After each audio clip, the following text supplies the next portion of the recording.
I have a actual bona fide broadcaster on here now.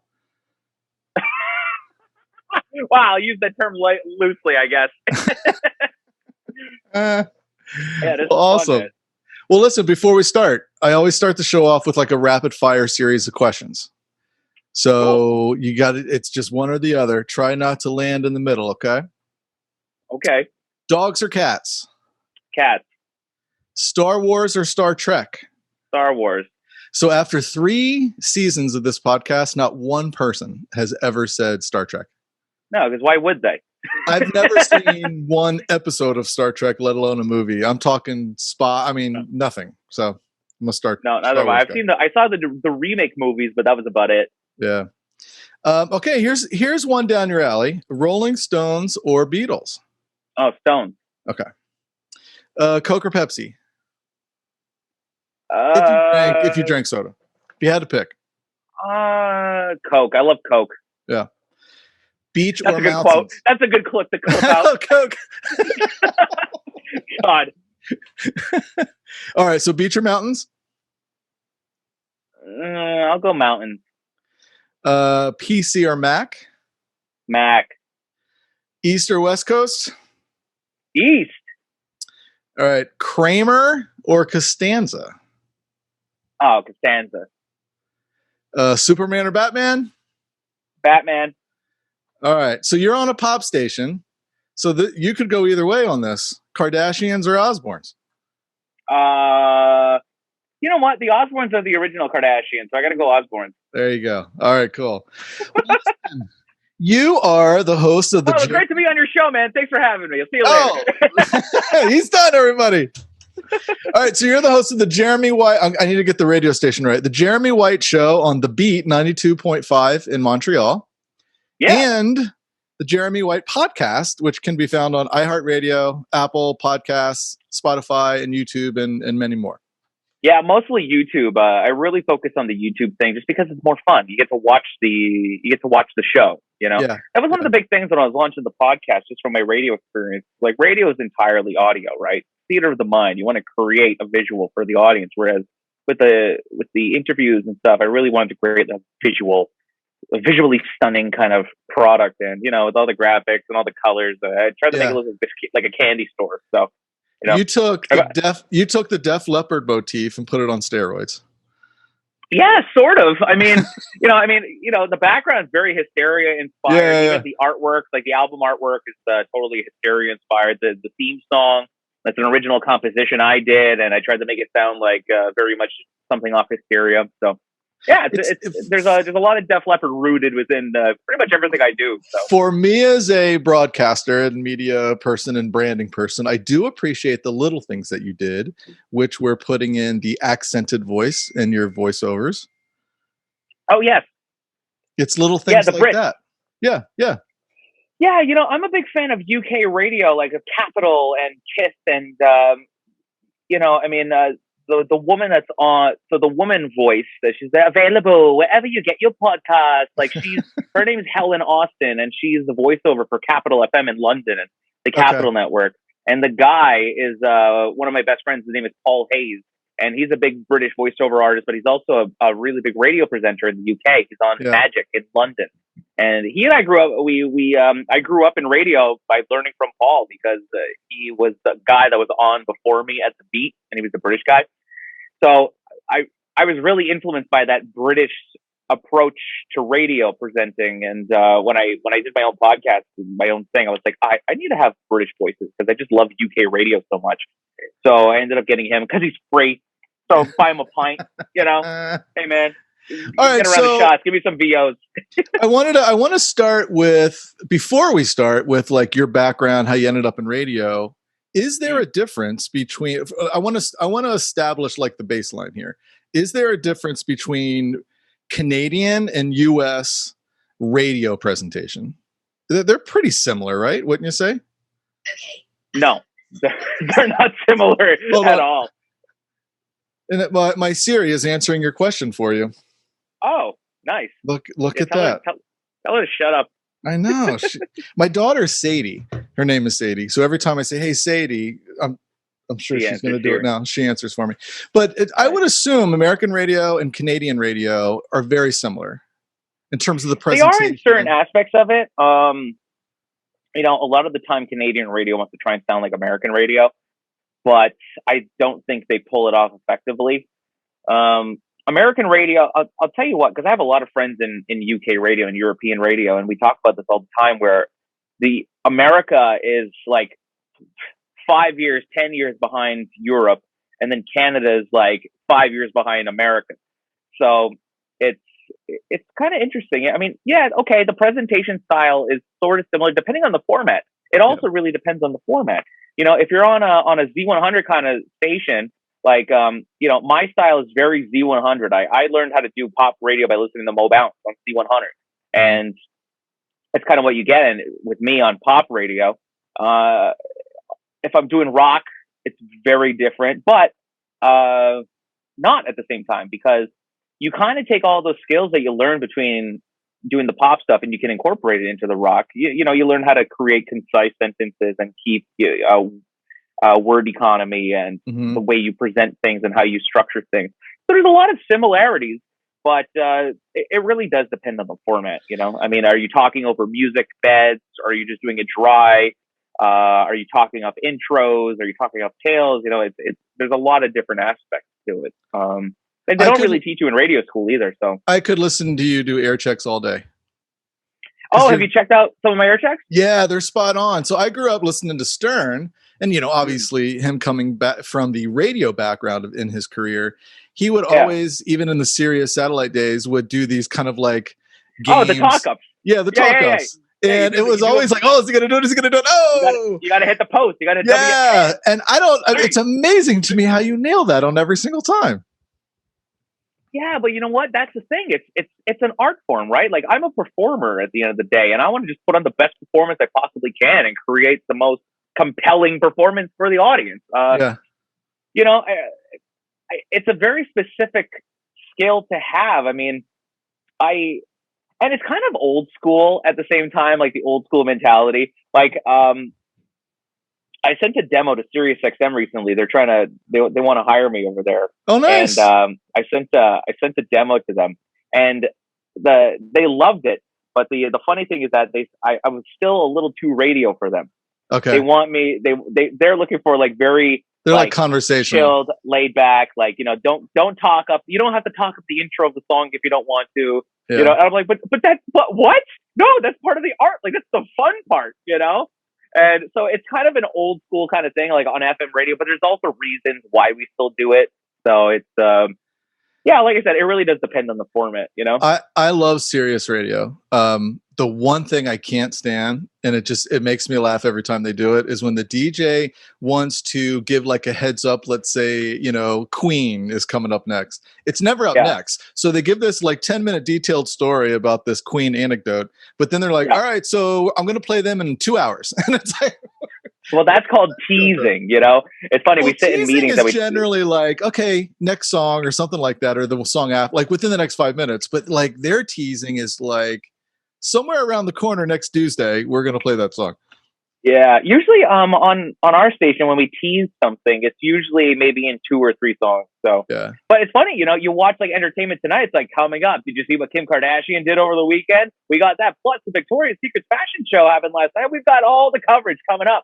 And they would tease that through the whole show. And then finally, all right, thanks for watching. Here's some footage from Victoria's Secret fashion show this weekend. And they roll the credits over it. We're like, what the fuck? Like, I wanted to see this, you know? So, I mean, it really is. It depends on how effective your teasing is as well. Yeah. So, you know. All right. So how is like UK radio different than US radio? UK radio is very, okay. America and Canada is still stuck in this, like, you know, today's best variety mix 99.1. And that is Gavin DeGraw, sort of back to 2004. Like, you know, it's very like that. Whereas in the UK, if you're listening to Capital, it's like, hey, Friday night, how you doing? It's Capital kicking off the weekend. We got massive tunes. What if they had a Katie in, you know, Murphy listening tonight, having a pint? Like, it's just very energetic, very upbeat. It sounds like very in the moment. It sounds young. It sounds hip. It sounds cool. To me, at least. Yeah. And Canadian radio, like I said, it's still like today's best variety, Mix 99.1. How you doing? I'm Big Balls Voice, rocking you all the way through the midnight hour. Like it's, yeah. And even, it's weird because I find the young talent in Canada, as young as they are, the thing is that I hate radio people that go to radio school because they learn all of the wrong things. The best way to learn radio and broadcasting is by actually listening and doing, because that's how I learned. I listened to Mo Bounce with C100, and I learned how to do what I do by mimicking him and basically miming him. I'd rehearse talk ups in my car on song, like just playing songs off my iPod, and I would rehearse like talk ups, like trying to sound like him and get the cadence down. It's all about the cadence and the rhythm, and there's a lot of jocks today that. And it's funny because I listen to major market radio. I listen to some jocks in Toronto or Vancouver, and like they just like nobody impresses me anymore. It's really sad. Like as a fan of radio, like I said, growing up learning from talent like Mo Bounce and stuff, it's so uninspiring. And it sounds like I'm talking shit, but like I'm just being honest because there's like I really genuinely think that talent in the industry now, they really should go back and listen to some of these amazing, excellent jocks, and they could learn so much just by listening to them. The biggest advice I give to any new announcers is listen to radio outside of your market and see what they're sounding like. Because if you listen to me and you listen to everybody else, I get told this all the time. I sound nothing like any of the other jocks in the city. Mm-hmm. You listen to Shom, you listen to Virgin, like I sound, I sound completely different. I find, like, if you listen to my air checks, you're familiar with what I sound like. And then you go listen to another one of the jocks, like in the market, it's completely different. Yeah. Completely different approach. Even the way I approach like my music beds, I'm playing with my faders, like with the music bed. I like to sit in the mix. I'm very particular with the sound as well. I'm very selective with my music beds. Like I have my hand in all the pots. Whereas other jocks, they sort of just show up and they throw up the fader and they're like, all right, everybody, you want to lose 5 pounds? I'm going to tell you how to do that coming up in 5 minutes. Well, I think that's your musician background, wouldn't you say? Oh, totally. Yeah. And especially, growing up listening to Def Leppard records and Shania and, Mutt Lange records specifically. Like I have a certain sound in my head that I will not rest until I achieve, kind of thing. And it's funny, I had a program director a couple of years ago at the Beat. His name was Sam Sniper. And he said something really, really profound to me that made a whole lot of sense. He said to me, Jeremy, we need to make the station sound as pleasurable as possible. And I was like, that's a very interesting way to describe it. Pleasurable. It's like everything from the microphone processing. You listen to some radio stations in Canada. Oh my God, their microphones sound like this. It sounds like shit. It sounds terrible. He was from France. He's a French guy. And if you listen, even European radio has the best sound ever. The processing they use on their FM feed. We actually use the same processing chain on our FM that we use on our online stream. So if you listen to the Beat online and in the car, it's a very consistent sound. And it sounds phenomenal. The compression and the EQ, like just everything about it, it's so pleasurable. And I never understood that until he described it. I'm like, well, that's why I love those Def Leppard records. That's why I love those Shania records. Because, a cymbal's not popping out over here, like, like guitar things over here, like bashing your ears in the mix. Everything just sounds so pleasurable. And that's what I genuinely say this all the time, that the Beat 92.5 in Montreal is the best sounding FM station in the country, just because of the attention to detail. Even in the mixing of my imaging, when I produce imaging as well, like I do branded intros for my shows and stuff. I'm sitting there in Pro Tools and I'm mixing, I'm automating volume swells, and I'm EQing my sound effects so this way they don't pop out in the mix, or so they do pop, but they're not like aggressive on your ears. They don't sound like razor blades. Like I'm a very like Mutt Lange kind of approach to a lot of the stuff I do, because I want it to sound the best it can. So, and I guess the work does speak for itself, because you listen to the station and it sounds incredible to my ears, at least. You won't find many DJs that even care about that, but know how to execute. Well, that's it. And like I said, a lot of the jocks in the industry, they're just kind of like, Joe Schmo's like, oh my God, I grew up loving radio. I need to do radio. Radio is my life. But then you ask them like, oh, hey, do you know how to do this or do that? Do you know anything about this? They're like, oh, no, but I can do a mean talk up. And I'm like, well, it's okay, well, great. Let's talk about the beginning. Did you grow up in Montreal? I grew up on a native reservation just on the south shore of Montreal. I'm Okay. from Gahnawaga, Mohawk territory. We're on the banks of the mighty St. Lawrence, literally just 15 minutes from downtown Montreal. And what was that like? Oh, it's great. I mean, you hear horror stories about native communities across Canada, and a lot of them are really, really bad. No running water, no electricity, just poor infrastructure, housing deficiencies, and just, no opportunities. In Gahnawaga, because we're literally 15 minutes from a metropolis, I don't think it would have looked good for the government to have a shitty native reservation on the south shore of Montreal. So It's actually pretty well developed. We have a really good economy. Our local government is fantastic. It's a great, great community, and we're a real knit, close kind of community where everybody knows each other. You go to a bar or something, you're like, oh, hey, I'm Jeremy. Oh yeah, who's your parents? You tell them who your parents are, and they know exactly who you are right away. Oh my gosh. Like that kind of thing. Yeah, cool. It's a small town. So how did you, what do you remember your first moments where you heard the radio, or the radio kind of, caught your attention? Yeah, actually, the guy I work with now, Cat Spencer, he's on the show before me. He hosts the afternoon drive show on the Beat. He used to be on Mix 96, and I remember going to school, or I think he was doing nights at the time. Yeah, it was like late 90s, early 2000s. Yeah, I think he was doing nights. And he used to do this thing called dialing for depths, where he would just it was like phony phone calls. He'd call local convenience stores in Montreal. They're called dépanneurs. So he'd call these dépanneurs and just be like, they'd answer, be like, hello, hello, dépanneur. And he would just say, hello, dépanneur. Oh, hi, hello, dépanneur. And they would get so mad on the phone. And it was the funniest thing. It was like the funniest bit ever. And I vividly remember listening to that in the car with my parents and thinking it was the greatest thing ever.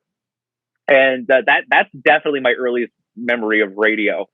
And then from there, when I got older, I discovered the radio when I was in grade 7, going to high school.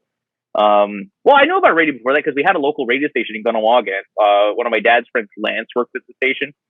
So I knew him and I knew he was on the radio, but I didn't really care. And then when I got to high school, I didn't have an iPod or anything yet. So every morning we'd listen to Terry, Ted, and Kim on Shom 97.7. And, we hear Ted do his revisionist history bits and all these things. And that was my school of radio for the first, part of my high school years, listening to Terry, Ted, and Kim in the morning, Cat, Lisa and the Sheriff on Mix, Lance DeLille on K1037. Those were the stations that we flipped back and forth with. And, it kind of went from there. But even in elementary school, I was never afraid to read, public speaking and stuff. I was in grade 6, kind of reading the opening, and stuff at schools and making announcements and stuff. And then when I got to high school, I had my grade 8 science teacher, Ms. Vera. She said to me one day, she said, hey, you have a really good voice. I think you'd be really good on the radio. I was like, oh, yeah, I never really thought of that. And kind of went from there. Yeah. So how'd you get your foot in the door? Well, I literally got my foot in the door at K1037 here in Gahnawaga. When I was 15, I was building these Eddie Van Halen guitars. Actually, I can go grab one. Hold on. Uh-oh. I'll go grab one. Hold on. This is one of the first ones I built. This is the 5150. Oh, the 5150. I got it right there. Where is it? Yeah, right behind you, right? There. So that was the first one I built, and I knew Lance was a big fan of Van Halen, so I went to K103, and I just called him up at the radio station. I was like, hey, I know you're a big Van Halen fan. I built this Eddie Van Halen tribute guitar. You want to check it out? He's like, yeah, come on by. And so I got off the school bus. I grabbed the guitar, got on my 4-wheeler, booted it down to the radio station, went up the stairs of the fire escape because at the old radio station building, it was right on the St. Lawrence Seaway. And they had a back porch, which was the fire escape, but everybody would go there to smoke and hang out, whatever. And it was this big metal fire escape. And you go up, and the door led right into the studio. So I go up the stairs, I bang on the door. I'm like, hey, it's Jeremy. So he comes out, and we're checking it out. And the program director, Chuck Barnett, came out, and we're all talking. And Abigail Jacobs, who was the afternoon host at the time, she came out and reminded Lance, saying like, "Hey, don't forget tomorrow you're filling in for me. I'm off." And I joked and said, "I'm like, hey, what if I come in and hang out and check out this whole radio thing?" And Lance and Chuck were like, "Yeah, sure, come on by, come in after school." So I went in after school. I got off the school bus there, and I collected the traffic report for Lance. By listening to CJD, we stole the traffic report. We had a little radio in the radio studio, listening to CJD to get their traffic report to report the same report a minute later, because we didn't have traffic cameras or anything. So we stole their traffic reports, and that was my job. I had to listen to CJD while they were on the air and write down, okay, 20 West is back in Ville St. Pierre, like all these things. And so that was my job. And I just kept going back through that summer. And the funny thing is that Ted Bird, who I grew up listening to on Shome, was working at K1037 now on the morning show. So in the summertime, Lance ended up becoming their producer, and I was like the intern. So I spent my summer vacation interning with the morning show, like learning how to cut audio, grab clips. Like I did everything. I was their gopher. They needed coffee. I went to the frickin' cafe and got their coffee. I did it all. And from there, and that's the best radio school ever, right? Like, you can't buy that experience because you're literally on the job in a real life scenario in the trenches, so to say, with, one of the biggest names that's ever come out of Montreal radio as the host, and you're working under him alongside Lance and Java and Paul, who had been there for years. And like these are top guys. And I'm 15 years old in the production studio learning from them for the whole summer. So after all my hard work, I was also pumping gas at my parents' gas station at the time. So I'd go to the radio station from like 5 till 10, and then I'd go pump gas, and then I'd try to hang out with some friends. And then that was my summer. It was great. And then my favorite visual from that story is you driving to the radio station in a 4-wheeler with the 5150 on your back. Yeah, that's exactly what happened. That's literally what happened. Yeah, I think I had a Razor at the time. Did I have an RZR? Yeah, I think it might have been a Razor. Even better. Yeah, I think it was that or the 4-wheeler. But yeah, so. And then after my hard work through the summer, the program director said, so you want to do your own show or what? Like, yes. So they gave me, because the radio station, it's a small radio station. And they literally survive on doing a radio bingo. So on Friday nights, the station literally becomes a bingo game. Oh, everybody goes to the radio station. You buy your bingo cards. It's all like legit. They have the serial numbers and all entered in the system, and it's this whole thing. So they survive on radio bingos. The sales it wasn't that great. But the morning show was making money, which is really good. So they were actually able to we got some cool shit after a while. But so after radio bingo, there was a slot there, and I got it. And they were like, hey, we'll give you $30. Go and do the Friday night show for 3 hours. I was like, yes, perfect. So I went in. I was doing this classic hard rock and 80s hard rock, playing Van Halen and Def Leppard, Motley Crue, like Dawkins, like all the shit that I like. And that was my first radio show. I was 15. That's awesome. So I started doing that. So this guitar is the reason, like Eddie Van Halen is the reason I have my career today. So we have similar stories where essentially that guitar started my career as well. No way. Yeah. It was, by the way, isn't it, don't you feel more comfortable talking or just doing anything when there's a guitar in your lap? Yes, absolutely. My wife gets so pissed off because when she'll want to talk to me about something serious and I'm plucking around, she's like, can you just stop that for 1 second? I'm like, I don't think I can. Dude, same thing. I really got into it as well because I was a fan of the music, Yeah. I mean, jeez, I would have never dreamt when I was doing the classic hard rock show at the time that I'd, be doing this now and interviewing Gene and Paul and Phil Collin and meeting Sammy and Gary and all these guys, so it's kind of bizarre, but yeah, I mean, it really is. Did it for the love of music, Yeah. What, so how did you, okay, so you ended up, I always have to get this right, at the Beat, 92.5. Yeah. I love this about your story where, in my opinion, from looking at you and knowing you a little bit, hard rock guy, Mm-hmm. How do you, I'm assuming you love pop too, but do you get a lot of, is that kind of like a Jekyll and Hyde with you where is it a job over at the radio station Or like, how do you juggle those two types of music? Yeah, well, it's funny. When I got the job at the Beat, I was doing the classic rock show on Friday nights. But the thing is that when I got hired at the Beat, I was also doing the country show on the weekend.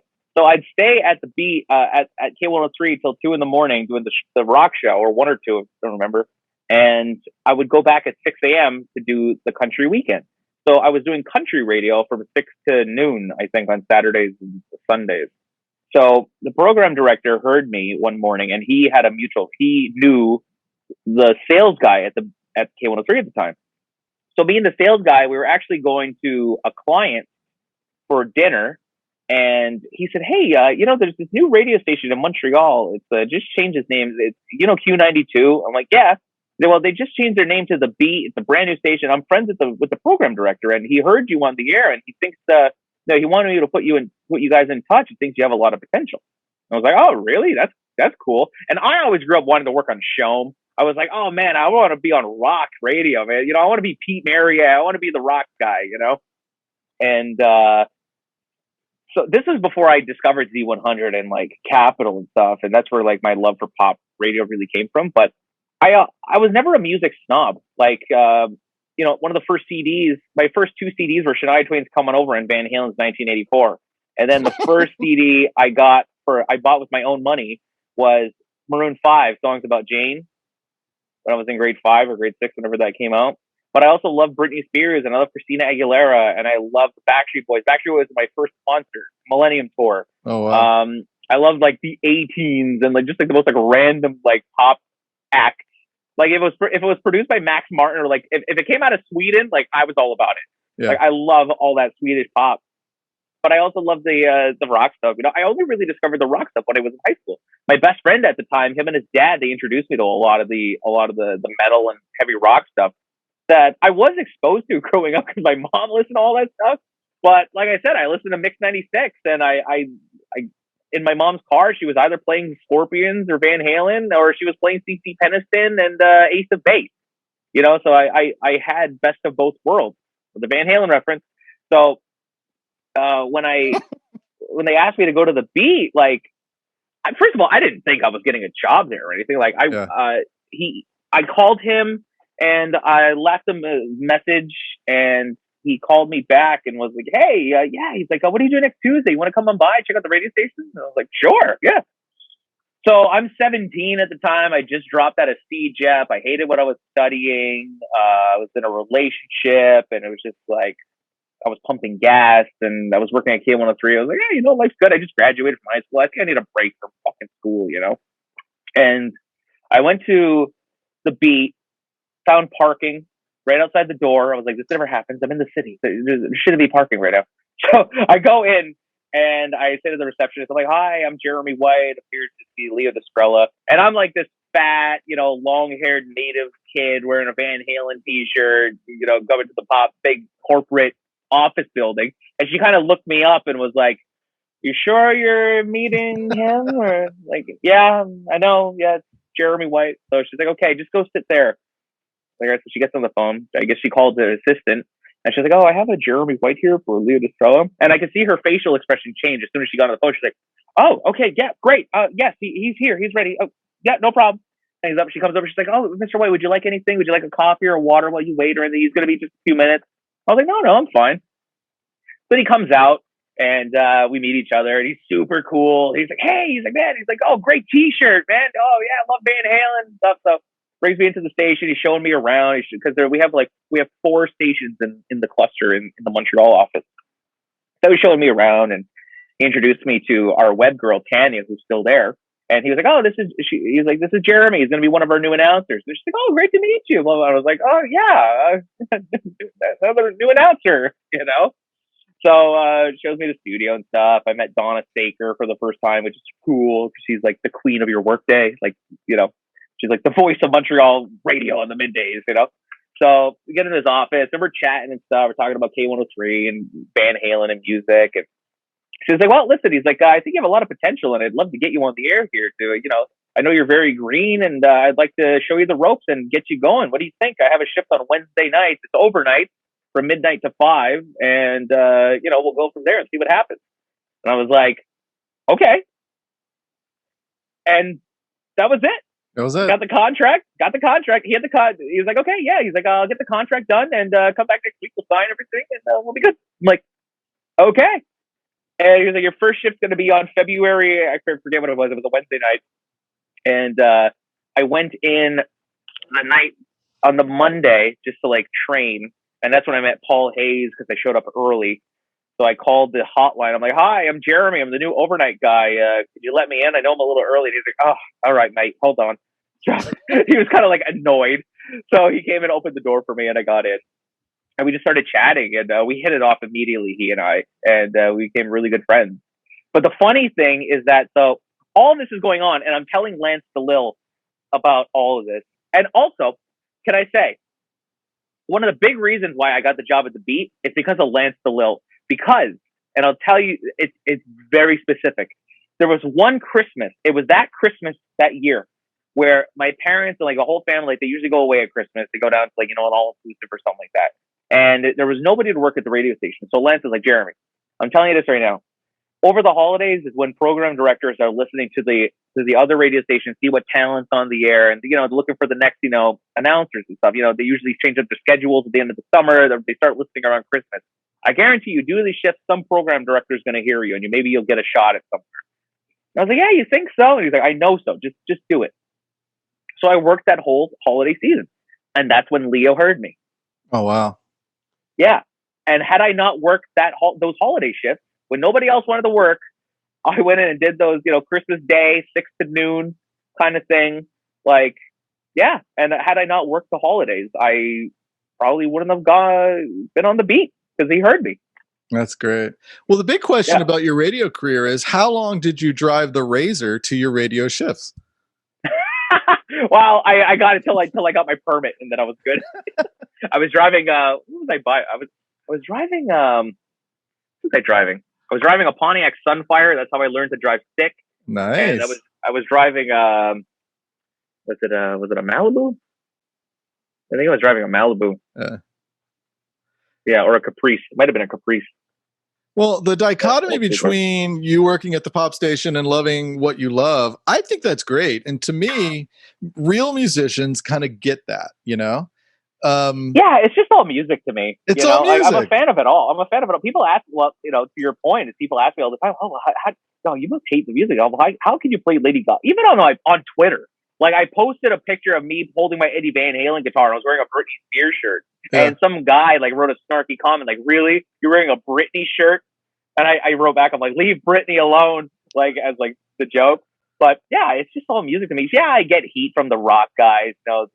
How did you pivot to the Jeremy White podcast?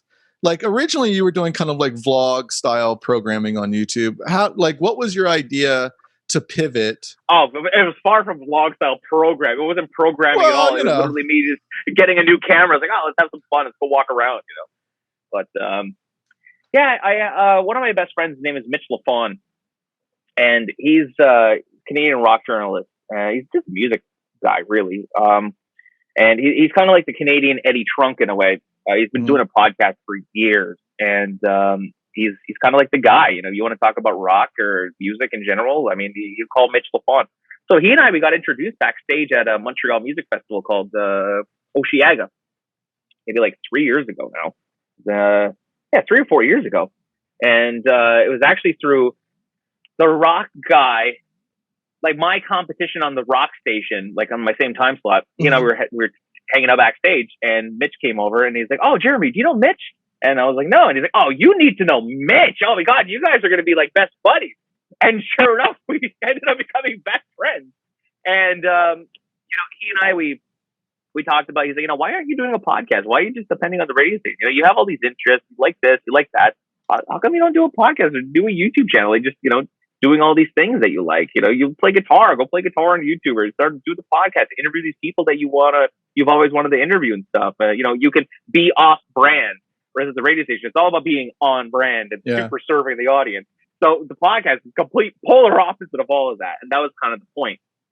And, so yeah, at the beginning of the pandemic, I mean, I thought about it for a good, year. And I pitched it to the radio station. They didn't want nothing to do with it. I was like, perfect. I could do whatever I want now. But then Mitch and my other friend, Mitch Joel, who's an award-winning branding, marketing, tech guru, like, he does TED Talks and, Walmart and Google and Disney, like all these companies, when they need somebody to talk to their staff about innovations and marketing and all this, they call him. And he's another good friend of mine. And he and I, we went for lunch and he was talking. He's like, just do it. Just do it. What do you care? I don't care about the other guys. Just do it for yourself. I was like, you know what? That's a really good point. I should just do it. So I ended up just doing it. And got the artwork made from Claudio Bergaman, who's a great artist. He did the artwork for Judas Priest's Firepower album. He also did the artwork for Mitch LaFon's podcast. So I wanted the album cover to look like an album cover. Mm-hmm. I didn't want it to just look like a headshot and like, hey, here's my podcast, like kind of thing. So it's a proper composition. The theme song I put together, the logo I designed, it's the podcast and all this stuff. But it was also because I built the studio. I'm in my basement. And I wanted to do like artist interviews and all that stuff from home, as opposed to going all the way to the radio station, setting everything up.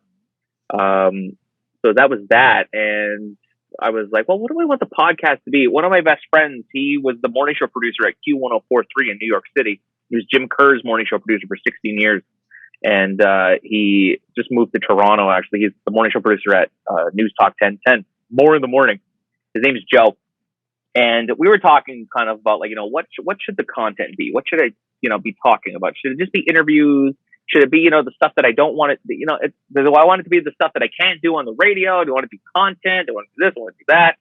And that was kind of the idea. It was supposed to be like everything I wanted to do, but that I couldn't do on the radio. So I needed a first guest. So I had Mitch as my guest, and I messaged Steve Stevens from Billy Idol's band. I was like, hey, Steve, I'm starting a podcast. I need a first guest. Like, do you want to be on? He was like, yeah, sure, let's do it. So I know I just totally threw that out there, like nonchalantly, right? Like, yeah, I messaged Steve Stevens, Billy Idol, but that's literally what happened. I met him backstage at Billy Idol, Bryan Adams concert, and we just kept in touch. And so I shot him a message. I'm like, hey, you want to do this? He's like, yep. So that's literally how I got my first interview for the podcast. And went from there. The second episode was with Aldo Nova, Canadian rock royalty. Third episode was the Ace Frehley. Like, that's the thing. It's like, for the radio station, I've interviewed everyone, man. Like, I've interviewed the Ed Sheerans and the Dua Lipas, like all the big pop stars. I'm supposed to I'm interviewing Keith Urban tomorrow. On the radio show. Yeah, for the radio show. I'm probably going to run it on the podcast too. Just because it's an amazing guitar player. But, I've gotten to interview, pretty much everybody that I've ever wanted to interview at this point. I interviewed Shania Twain. Like, that was a thrill. Imagine. So with the podcast, like, it really just turned into something that I didn't intend it to. Like, it wasn't supposed to turn into like this rock show. I really wanted it to be everything. I wanted it to be country. I wanted it to be pop. I wanted it to be rock. And, I just started getting pitched, new podcast, and publicists, like the way my podcast looked, they like the graphics, they like me, my style and everything. And, started getting pitched all these artists, and it's been great. I ended up picking up a Canadian Radio Award for the podcast back in December. Totally unexpected. Just, yeah. So when your podcasts are making waves, making news and headlines, is that just completely unexpected? Like, that's not what it must be a thrill. Well, if I said that it was unexpected, I would be lying, because I really went into this thing to make a point to the radio station, in a sense, because I had this little bit of a beef with my program director, and he and I, we had a conversation. I interviewed David Guetta, the DJ David Guetta, and I asked him about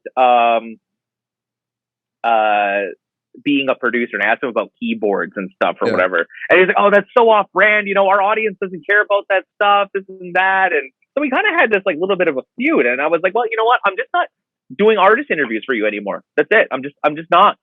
Get somebody else to do it. I'm just going to do my own podcast, my own interviews, and that's it. And I was like, the questions I ask are questions that every Joe Schmo isn't asking. You know, these artists are doing a junket, 10, 15, 20 minutes a pop in whatever markets, in 10 or 20 different markets a day. They get asked the same questions in every city. Okay. And then they come on my show and they talk to me, and I'm a musician and I'm genuinely curious. I also don't interview anybody that I don't care about. Yeah. So I'm only interviewing if I'm actually a genuine fan. And I'll ask questions like, oh, how did you get that guitar tone? What do you think about this or that? And they get engaged and they get involved. You know, Gavin Rossdale from Bush last week interviewed Gavin. Okay. We had a hard 15 minutes. Okay. But he got so into it and it got him so comfortable. We ended up going an extra 15. I got a half hour with the guy. And the publicist sent me a note after saying, hey, Gavin wanted me to write to you saying he had a lovely time on the show. Thanks for having him. And, you know, so when the podcast started getting picked up and mentioned in Rolling Stone and, you know, even European coverage on Virgin Radio Italy and all these places and in Brazil, it's like, you know, I'm good at what I do, I guess. Well, when I was it just solidifies that. When I was watching your Michael Anthony interview, and I love that Linda Perry interview. That was a great interview. She was fun. That was very casual. Like, that's the thing. I'm very casual, you know? She like had an idea, just got out, walked around, showed you something in her studio. It was just cash. It was a good hang. You know? So when I watched Michael Anthony's interview and I saw the look on his face, like his face changed, the muscles in his face changed when you mentioned that Dave was using his vocals live. And as soon as I saw that, I'm like, all right, that's going to be in the news tomorrow. Yes. And it was. Yeah. You know, it's, and that's the thing. It's, you never know what's going to get picked up in the news. But my intention of doing the podcast was to, you know, get people to know me as opposed to just, you know, the guy that does 15-second talkovers that you know, Mitch Joel said to me, he's like, you're a lot more than just your 15-second talkovers on the radio station. And you should be showing that off. And I was like, yeah, I guess. And, you know, I'm very self-conscious of the, you know, at first I was very self-conscious of everything. I was like, oh God, people are going to say like, oh, here's another podcast. Oh, Jeremy. Oh, look, there's Jeremy again interviewing some rock star, or, you know, this or that. But the reception has been incredible, you know? Yeah. I mean, well, I think one reason it's totally why... unexpected, but I kind of expected as well. Like, I was like, if I'm as good as I think I am, and as people think that I am, well, then people should find this show and people should say, oh yeah. He's good, you know? It's like, clicking. Sometimes you just don't know. You can have the greatest show in the world with the greatest talent, and it just doesn't click for whatever reason. Timing. You know. Yep. Totally. I think one of the reasons why your show is so successful now is that it seems to me as a viewer, and I've gotten to know you backwards. So I've known you from the podcast, and then I started looking into your radio work. But you are just living your best life, you know? When you're in the studio doing a Def Leppard song or showing the new Pariah pickups on your 51, you know, it's like you are having a blast and it comes off natural. People want to have a blast with you. Well, I mean, you know, I watch so many podcasters and like vloggers and stuff. And, you know, I'm not the guy that goes like, hey guys, welcome back to my channel. Like I'm very, smash the link below. Make sure you like and subscribe, smash that like button to get more content like this. Like I'm not that guy at all. I'm just very, very casual. Like, you know, what you see is what you get kind of thing. Like, you know, if we went to a bar or something, this is exactly what it'd be like. You know, same thing with the podcast. Like I'm a big Stern fan too. So it's like, you know, I like the casualness. I love Kyle and Jackie O in Australia. They're a fantastic radio show. And it's the same thing. It's just very casual. And I hate the artifice that comes along with a lot of radio people, you know. I just try and be as authentic as possible. And I think people gravitate towards that because they're like, oh yeah, he's not putting it on. Yeah. You know what I mean? So what's coming up next for the show?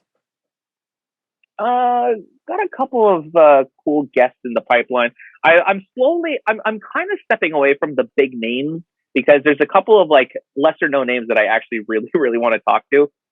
You know, and it's kind of hard to follow up my March. You know, I had Paul Stanley from Kiss, Michael Anthony from Van Halen, David Coverdale from Whitesnake, and then Robin Zander from Cheap Trick. And then we go into Dexter Holland from The Offspring and Linda Perry and then Gavin Rossdale. And it's like, it's a good month. It's a good last couple of weeks, right? So I don't know. It's kind of like, how do you top that? You know, like I said before, I've kind of already interviewed all the people I want to interview. So I'm working on Joe Elliott from Def Leppard. Okay. Joe Elliott from Def Leppard, working on that. Working on John Bon Jovi, which is it's proving to be pretty difficult, actually. I was supposed to actually interview Sammy, and I ended up getting Mikey instead, which is kind of hilarious. Yeah. And I think the publicist was a little upset. I don't think she was expecting that interview to be as big as it was, or else she would have gotten me Sammy. But yeah, I got talking to Desmond Child again, big songwriter. What's coming up? Dennis DeYoung. Oh, that'd be interesting. Keith Urban coming up. Who was your dream interview? Well, for sure, it's got to be Shania Twain, because the last time I interviewed her, it was in a junket setting. It was me and 3 other journalists, and we were sitting in a hotel suite at the Queen Elizabeth Hotel in Montreal, and we were sitting at like the dining table in the suite. And it was me, a reporter for the Montreal Gazette. And the only reason I got the interview, by the way, is because I'm friends with the record label rep, and they know at the Montreal office how big of a fan I am. Mm-hmm. So they got me in for that. So it was me and 3 print media people. It was like Le Journal de Montréal and like, I don't know what it was, the Montreal Gazette. And the Montreal Gazette guy's there, he's asking her questions like, tell me, what's it like raising your son in French and teaching him French as opposed to English being his first language? I was just like, oh God, here we go. Like, and she's answering. I'm like, oh, well, there's challenges. We live in Switzerland, this and that. She could care less. But then I came in and I just fired off a question about the music. And I just took over the interview after that. Completely just took it over. We started talking about Come On Over and talking about Up and, the Vegas residency. And I was asking her, how did you write Man, I Feel Like a Woman? Seriously. I was like, I even pointed out like, Man, I feel like a woman, 7 syllables. Was that something that Mutt said we need to have certain? And she looked at me. She's like, that's a great question, because because I'm a songwriter too, right? So it's like I'm so curious about this like scientific world of writing hip hop songs. And she's like, well, the funny story about that is we're sitting at the kitchen table and Mutt had this riff that went and he kept playing that riff over again. And she's like, I was going, and we had the verse. And then she said, I was just sitting at the table and I literally just said, man, I feel like a woman. Oh my gosh. And then Mutt just like, he was like, that's it. And I was like, oh my God, that's insane. And I'd never heard that story before. Never heard that story told anywhere. Yeah. And it was just incredible. And the crazy thing about that is that I lost the audio of that interview. I have no idea where it is. It was on a memory card and I left it at the radio station. I think somebody maybe have stole it or like it got misplaced, but I have no idea where that audio is. And so I'd love to sit down with her for like, I was like, I would do the best Shania interview, because I would go song by song, track by track, like asking about every single detail of those records. And it's got to happen at some point, because that's when I'll retire. When I get the Shania interview. Because I can't interview Eddie Van Halen. I mean, if I get to interview David Lee Roth, I'm in. If I get to interview Sammy, put on your seatbelt for that one. Yeah, I'm just going to say hi, Dave, and let him go. Hey, Dave, welcome to the show. Well, back in 90, let him go for it. But yeah, Shania is definitely the dream proper sit-down interview. Yeah. If Shania ever comes to Montreal or have an opportunity to interview, I would book a studio. I would hire a film crew. I would like pay out of my pocket to make it look and like be a fucking thing just for me, because throw that up online and Shania fans would I would do the interview that Shania fans have been wanting forever. Oh, that's the headline right there. Yeah, So I know that sounds really conceited and egotistical, but it's the truth. I'm actually interviewing her band leader next week or in 2 weeks, Corey Churko. So well, you're getting close. I'm going to try and squeeze that in there. There you go. Well, listen, I don't want to keep you long. I got a couple more questions for you. What role does like media have or had in the, the birth and the success of your podcast? How did you use social media to extend your reach? Oh, well, it's all social media. Jeez. I mean, how else is anybody going to find it, Instagram and Twitter. Mitch has been a real help when it came to promoting the podcast on his own socials and on his platforms. So a lot of his audience jumped over to me and follow me and vice versa. A lot of Van Halen guys, follow me on Twitter and stuff. So, social media has definitely been a big help, but it's also asking the right questions to the right guests and getting the press coverage, and then people go watch your videos and start subscribing. Or, you know, also people find this stuff organically too. It's like, you know, I mean, I'm kind of talking to very niche kind of people. Like if you're David Coverdale, I mean, there's really a niche part of the population that's going to be looking for your new album. It's like, it's not the viewers of CNN or MSNBC that are looking for David Coverdale, you know? So I was also very strategic in the way I approached getting the guests and, you know, the names that I've gotten and the way I label the videos, the specific clips that I use and stuff. And then also developing the brand, trying to make it look as commercial as possible. You know, like I said, you know, with the logo, it doesn't look like it was made in Microsoft Paint or it was done. You know what I mean? It doesn't look like it was done in PowerPoint and then bounced to a JPEG as my album. You know, the podcast cover. You know, all the videos are properly edited, and you know, I do everything in Zoom like you. I also could make it look, you know, with you like using a DSLR and with the proper lens. You know, I've got all of that shit. You know what I realized? I was just like, you know what? Nobody cares. So now I'm just using my Brio webcam. That's a Brio I'm using. Doing that. When I do the big interviews, I'll set up my DSLRs and I'll film properly. Like I'm in a weird situation where owning a media production agency, people expect it to sound good and look good. So when I started, well, that's the other thing. I'm a professional broadcaster. It's got to look and sound good. Yeah. You know, I would love to be able to roll up with the camera on my iMac there or my, you know, whatever, and be done with it. But it is what it is. I have an idea for you though. The next time you interview David Coverdale, you need to surprise him with a special guest of Tawny Katane sitting on a car and do a little reunion show. That'd be kind of hilarious. Yeah. You might not ever hear from him again, but what are you going to do? Yeah. Coverdale's funny, man. Like, it's so funny. I always call Mitch, he'll answer like, it's Mitch LaFon. I'm like, oh yes, hi to Mitch. It's David here. How are you? And I just like start talking to him like as David Coverdale. You know, back in 1984, I was there at Little Mountain with Ainsley Dunbar, and we were recording the drums. And so I love doing the David Coverdale voice. He's the best. He's another one. You just let him talk, you know? Yeah.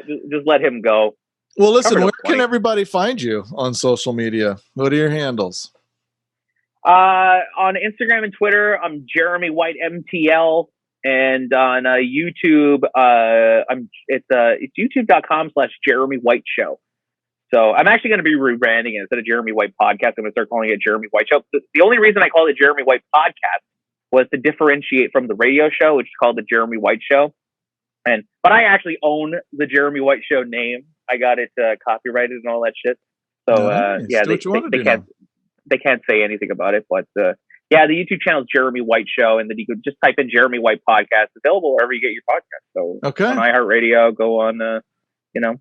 And if you want to find a specific interview, it's very easy. Just Google Jeremy White, Gene Simmons, or Jeremy White, Paul Stanley. And I noticed that you could just Google and you can find the interviews, which is awesome. YouTube is amazing SEO. Yeah, it really is, because I mean, how else are you going to find it? You know, it's a great thing. What about you? So this podcast, you're doing it on video and everything. Like you put it up on your YouTube channel and stuff. Like as a podcaster, you know, that also owns a media company. It's like, have you found that social media has like really helped you out, or? So it's interesting. I got into this. Because being in the industry as long as I have, about 25 years, you know, I work with a lot of cool people from time to time, and oftentimes you're backstage or you're on location. And I found we would just kind of just chit chat and hang out, but it was never an environment where I would bother them about the nuances of their, you know, be fanboy, right? I never wanted to cross that line, and we were just hanging out, and we never got into deep conversations because we never knew when we were going to get called back onto set or whatever.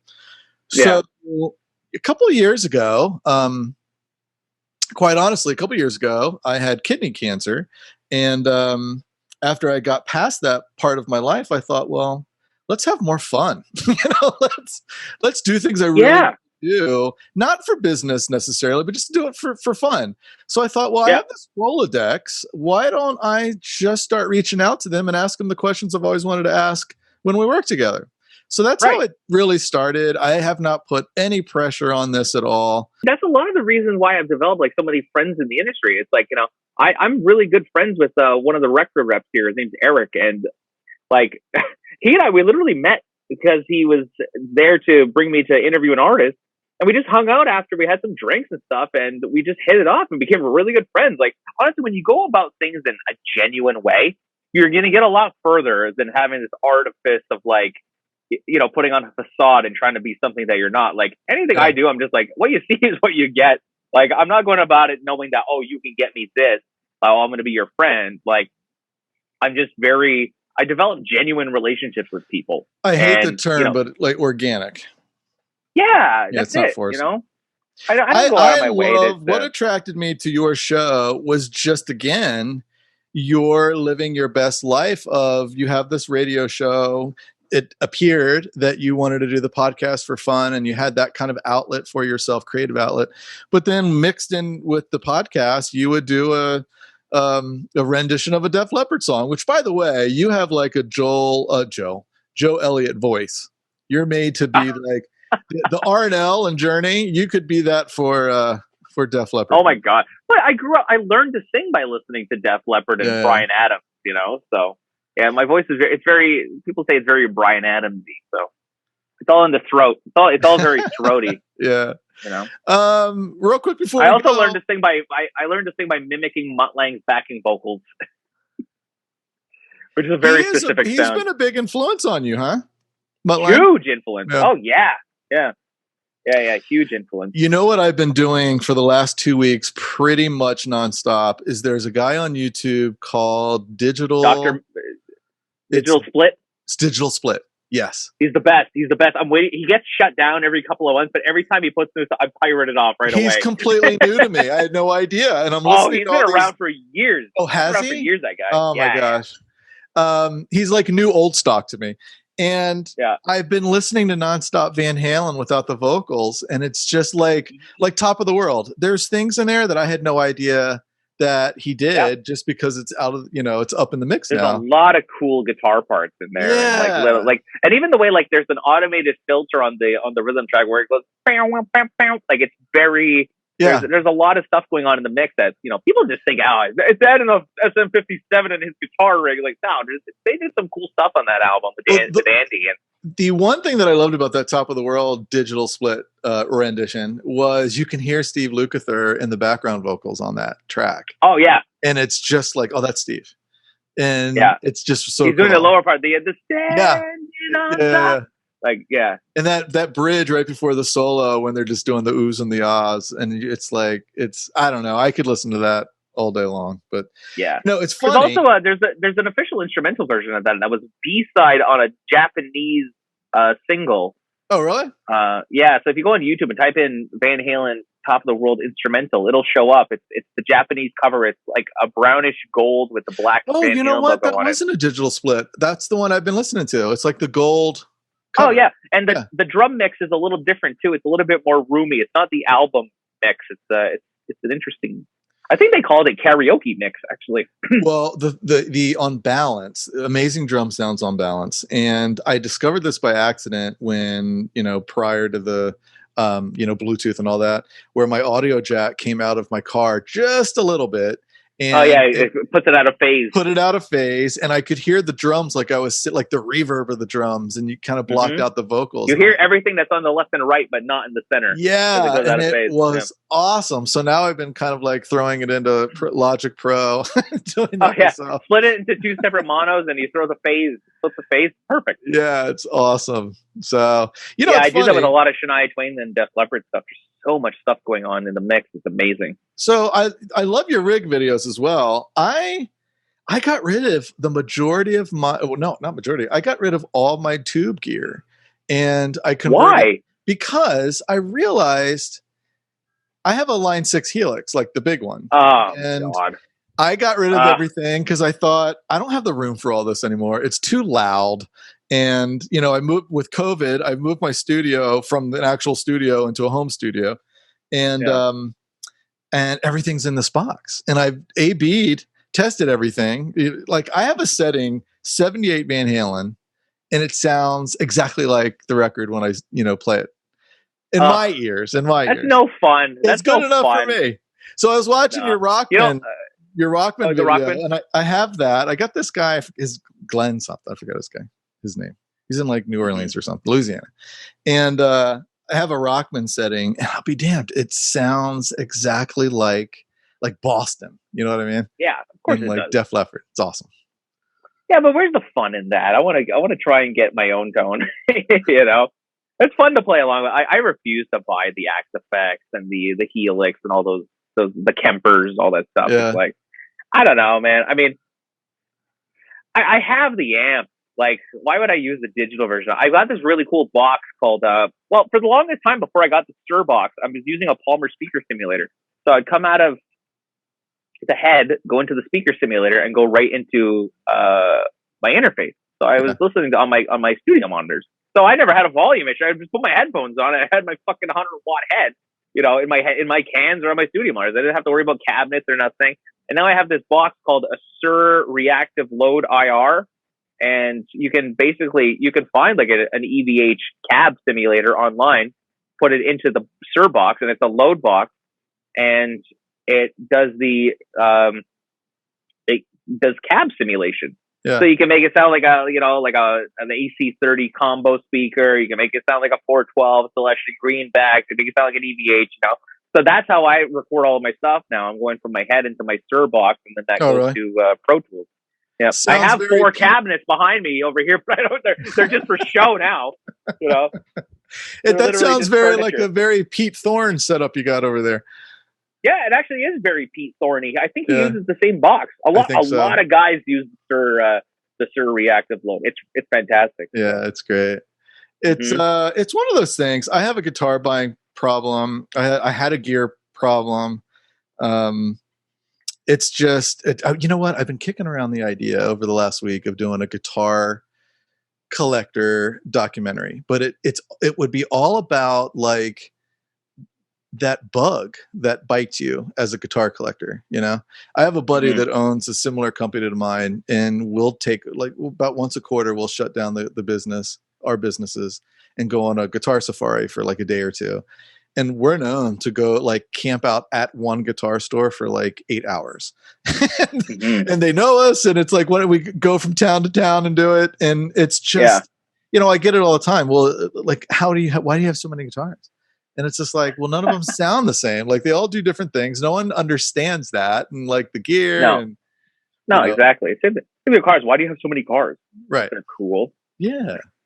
And I look at them as, I mean, I have a couple that I never play. I have a Les Paul that I never play, but I love looking at it. I was able to get Les Paul sign it right before he died. And I just love having it sit there, and I look at it. Yes. I mean, I have like my Wolfgangs on my wall, and I barely play them, but I love them because they look so cool, you know, on the wall and stuff. So they're collectible. They're furniture, you know? Yeah. I'm interviewing Adam at FU Tone on Friday. Oh, cool. Tell him I said hi. I will. Well, listen, thanks for doing this. I appreciate it. And let's stay in touch. Next time I'm in Montreal, I'll give you a lookup. Yeah, man. Let me know if you ever come up here. Why not? I'll hang out. We'll go grab a beverage and chat more guitars, you know? Yeah, absolutely.